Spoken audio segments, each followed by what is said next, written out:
সবাইকে নমস্কার। আমি আছি কৌশল এবং আপনাদেরকে আজকে আমি দেখাতে চলেছি আমাদের সিংড়া ফরেস্টে একটি সুন্দর জায়গা নদীর সাইডে। এবং আপনারা দেখতেছেন যে নদীর সাইডে যে আশেপাশে জায়গাটা আছে অনেক সুন্দর, কিন্তু দেখেন ভিডিও তো সে সুন্দর দেখাচ্ছে দৃশ্যটা। এই যে গাছগুলা গাছগুলা দেখতেছেন, পাতা নাই কিন্তু এখন নতুন পাতা গজালে আরো সুন্দর দেখাবে। আমাদের সিংড়া ফরেস্টে একটি দেখার সৌন্দর্য আছে, যদি বাগানের ভিতরে সাইডে এবং গাছগুলা যে আছে সেগুলো অনেক সুন্দর দেখতে।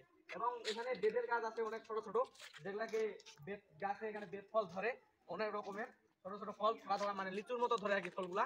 আপনারা দেখতে পাচ্ছেন এই যে বেতের গাছগুলা। বেতের গাছে অবশ্য এখানে মনে করেন যে অনেক কাটা আছে, কিন্তু কাটা আছে। এই যে কাটাগুলা দেখতে পাচ্ছেন, আমি ক্যামেরাকে বলতেছি একটু কাটাগুলা দেখাই দে।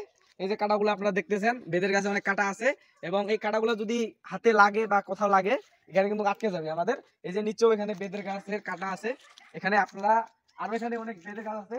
এবং এই যে এখানে দেখতে পাচ্ছেন আরো এখানে বেত গাছগুলো যে আছে, এখানে মনে করেন যে অনেক এখানে বেত গাছ। এবং কি এখানে এই যে এটাকে শাল গাছ বলা হয়, আমাদের সিংড়া ফরেস্টের মধ্যে এটা শাল বাগান বলা হয়। সিংড়া ফরেস্ট অর্থাৎ সিংড়া বাগান আর কি। ঠিক আছে, আমাদের যে শাল বাগান, আমাদের এই বাগানটা সবকিছু শাল গাছ দিয়েই ভরপুর। এবং আপাতত এখন বেতের গাছ হয়েছে, আরো অনেক বেতের গাছ। ঠিক আছে, আজকে এই পর্যন্তই। সকলকে নমস্কার, ধন্যবাদ। আমাদের চ্যানেলটি অবশ্যই সাবস্ক্রাইব করবেন। যারা ইউটিউব থেকে দেখতেছেন অবশ্যই সাবস্ক্রাইব করবেন, এবং যারা ফেসবুক থেকে দেখতেছেন অবশ্যই লাইক ফলো দিয়ে পাশে রাখবেন। এবং আপনারা আরো কিসের ভিডিও চান কমেন্ট করে জানাবেন। ধন্যবাদ সকলকে।